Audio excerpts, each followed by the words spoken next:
जो बच्चे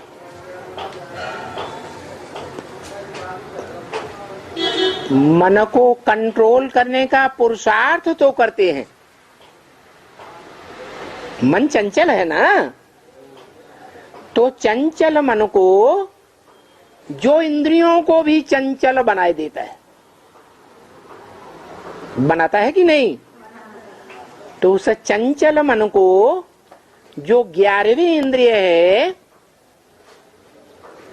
सभी इंद्रियों की कंट्रोलर है,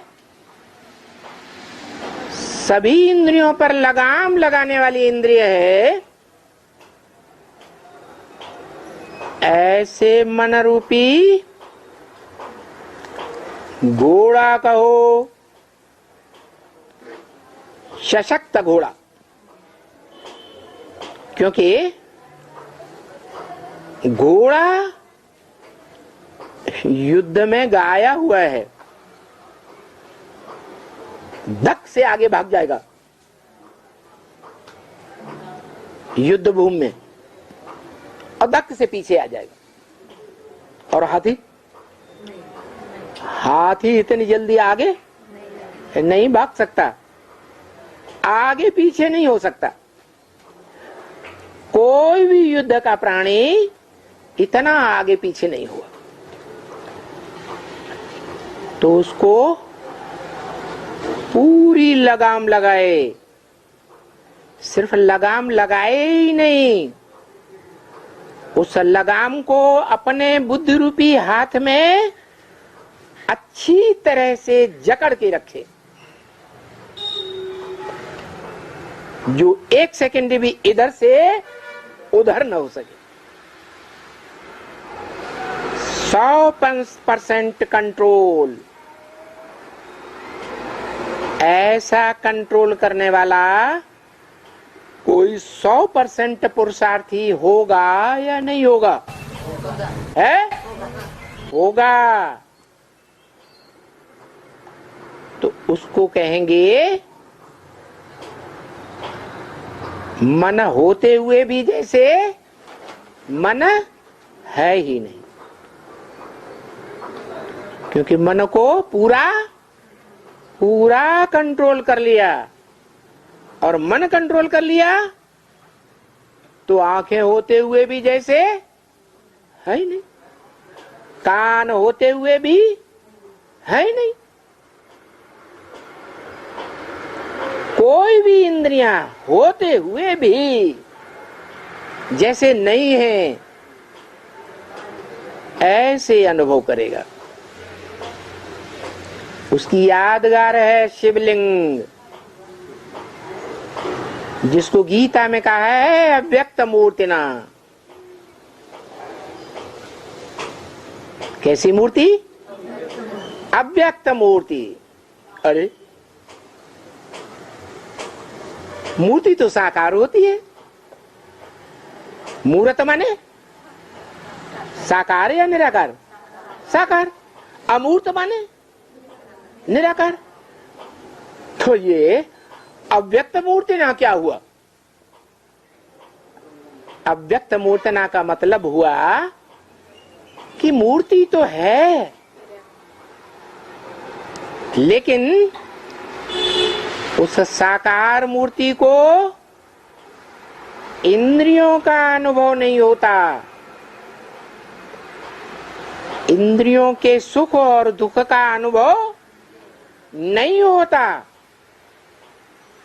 इसलिए जैसे इंद्रियां है ही नहीं, अव्यक्त, व्यक्त ही नहीं है, जो कोई को दिखाई दे। इसलिए चित्रकार ने या शास्त्रकारों ने उसका रूप बनाया है पूजा करने की सुविधा के लिए। शिवलिंग, और उसका सात्विक रूप था। द्वापर के आदि में जब से सात्विक भक्ति शुरू हुई, तब का रूप। बनाया गया था शिवलिंग सोमनाथ मंदिर में, जिसमें गोल पत्थर में, पत्थर के बड़े आकार में, बीच में हीरा रखा हुआ था। वो लिंगाकार पत्थर है। ये साबित करता है कि वो शरीर रूपी बड़ा रूप तो है, वो निराकार आत्मा नहीं है, लेकिन उस बड़े रूप में इंद्रियां है ही नहीं। लिंग को इंद्रियां दिखाते हैं,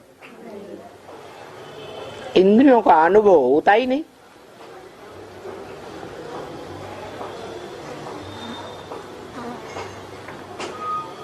तो जिसका शरीर है उसको भी इंद्रियों का अनुभव नहीं होता,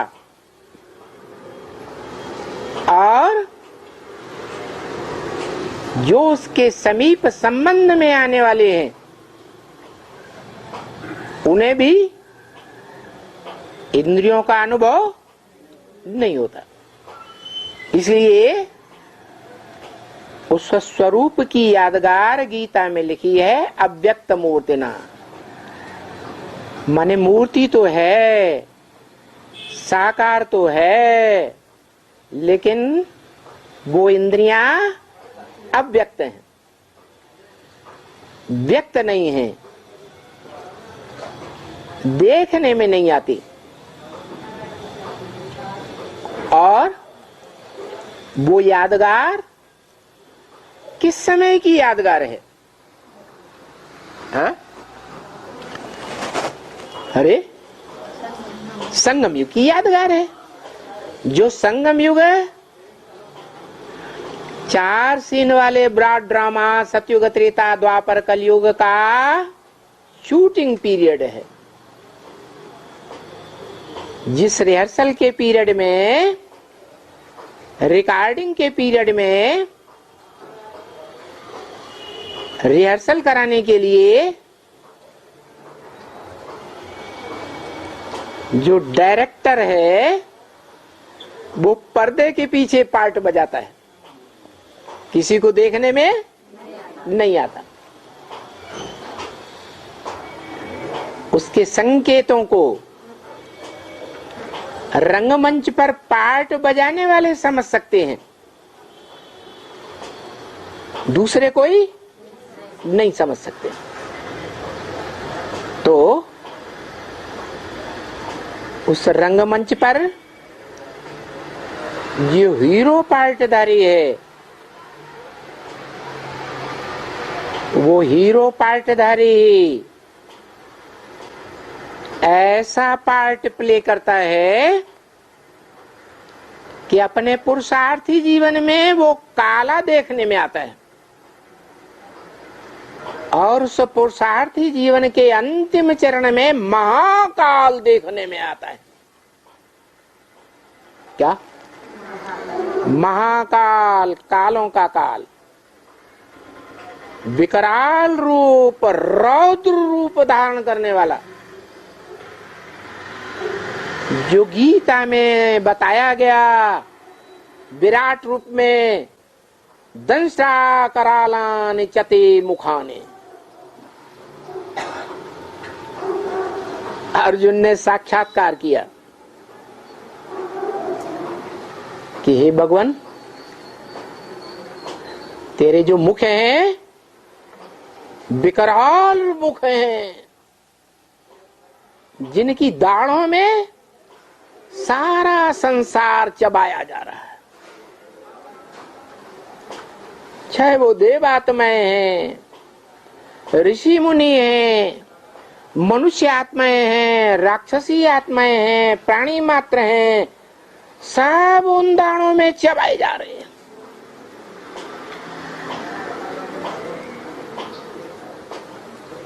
सब प्राणी मात्र उसमें घुसे चले जा रहे, दाढ़ों के बीच में। ऐसा विकराल रूप दिखाई दिया।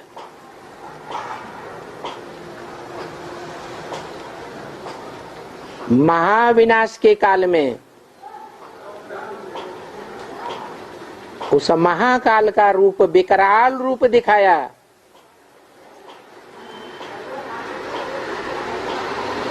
जो